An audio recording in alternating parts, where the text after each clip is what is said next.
talk about different kinds of anger, and let's talk about the silent treatment versus the kind of yelling and aggression and the different kinds of somatic reactions we have. So there are two primary forms of rage that are expressed in, or the ways that rage are expressed in narcissistic relationship. There's passive aggression and overt aggression. And then these things can show up in many ways too.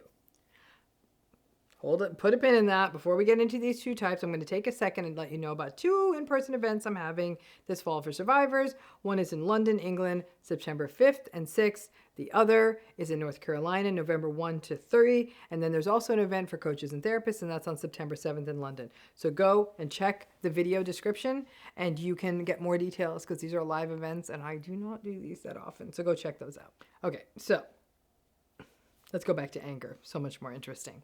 So back to the two forms of rage. There's overt aggression, rage, or anger. That shows up as yelling, screaming, throwing things, perhaps even physical violence.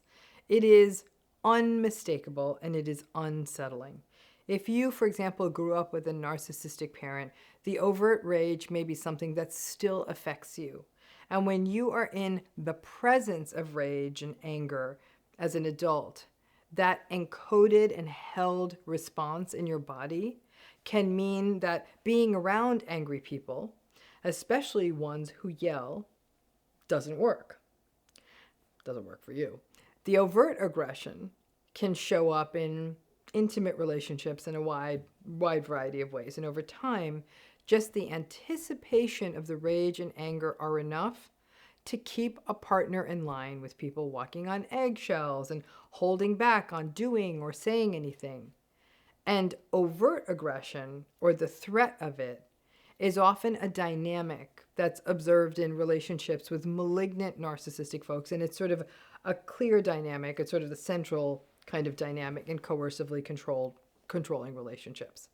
Narcissistic bosses may be overly rageful, yelling and screaming at people in the workplace. And we've all heard the apocryphal stories or survived them of the raging, humiliating boss, or the boss that throws the laptop or the phone or the this and breaks the door and all of that.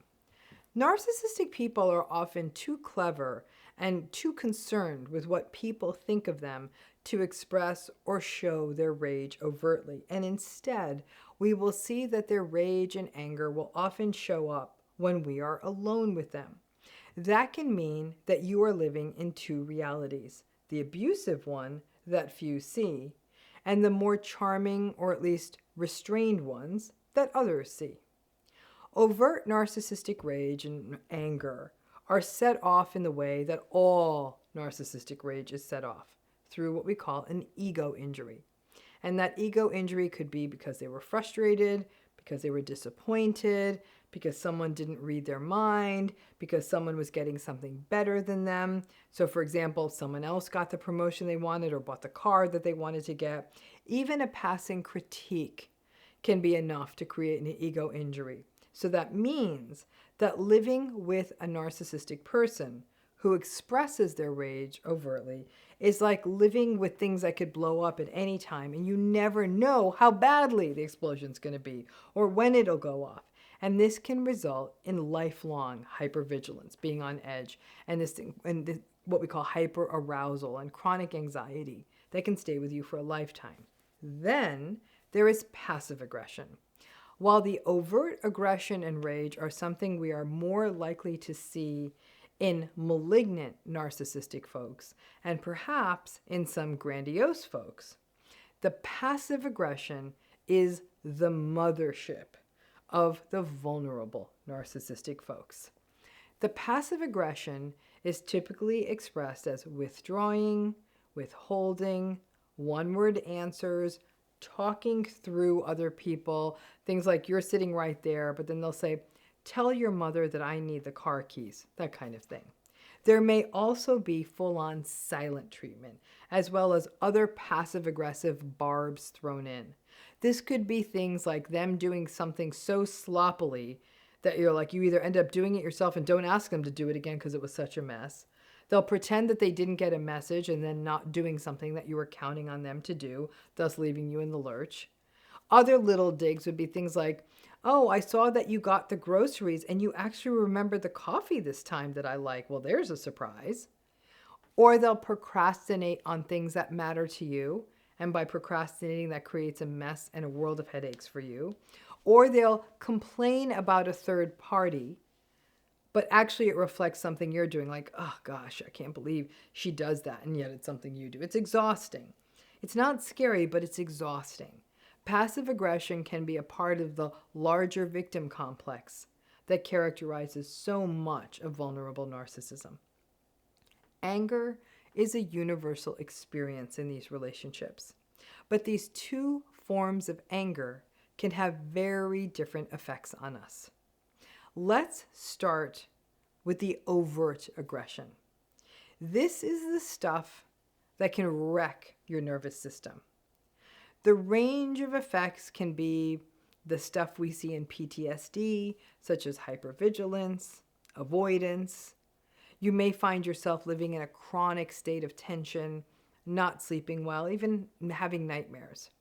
You may feel a sense of dread at going home, dread of having to tell them something or ask them something.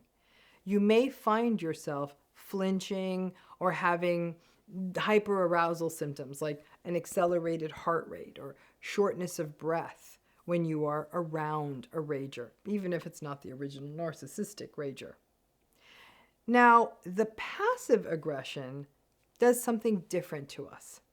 Not maybe, in some cases yes, but we may not see as much of the intense arousal and physiological reactions. However, as I said, for folks for whom abandonment, for example, is a core wound, the passive aggression and the withdrawing and withholding and silence can bring up those old feelings that can be felt as panic and wanting to fix it and make it normal.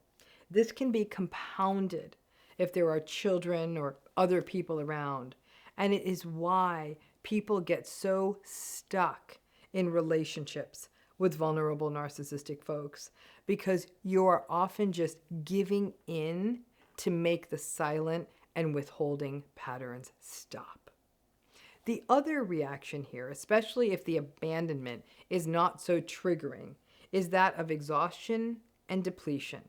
Again, we get back to that dread, but now the dread isn't the fear of unpredictable anger, but rather the dread of the heaviness, the little digs, the proverbial death by 1,000 cuts that often goes alongside the passive aggression.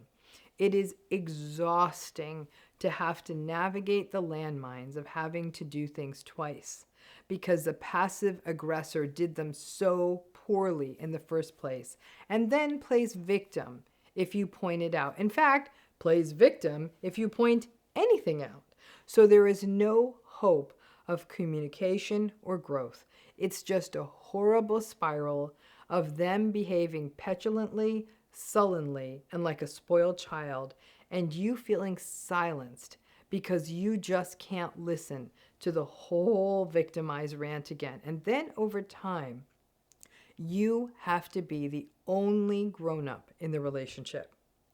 Passive aggression is particularly atrocious for children who don't understand why a parent withdraws or gives them the silent treatment. And it can be quite scary with children blaming themselves and in essence being sort of taught, being prepared to behave exactly the way the parent wants because the child is trying to avoid the parent abandoning them and their inducing of guilt.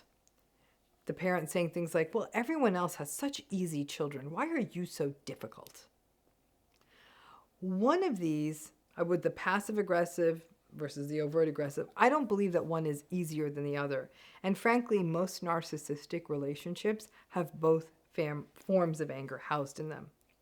These two forms of anger may affect us all a little differently depending on our histories, with the folks who are enduring the chronic bouts of overt rage feeling more rattled and then ultimately desensitized by the emotional violence of the relationship, while the folks in the passive-aggressive relationships may feel more depleted and wrung out and maybe even depressed, because ultimately you may be avoiding the menace of brutal anger in your face, but the ongoing whining and victimhood is what you're experiencing, and it makes it too difficult to ask them to do anything. However, most narcissistic relationships favor one type of anger over the other. And if you have more than one of these relationships, you may find that you are having different experiences in these relationships. And the different ways of expressing rage may be part of why this is happening. Whatever it is, passive-aggressive rage, overt rage, any rage, it is not good for your health. Thanks again.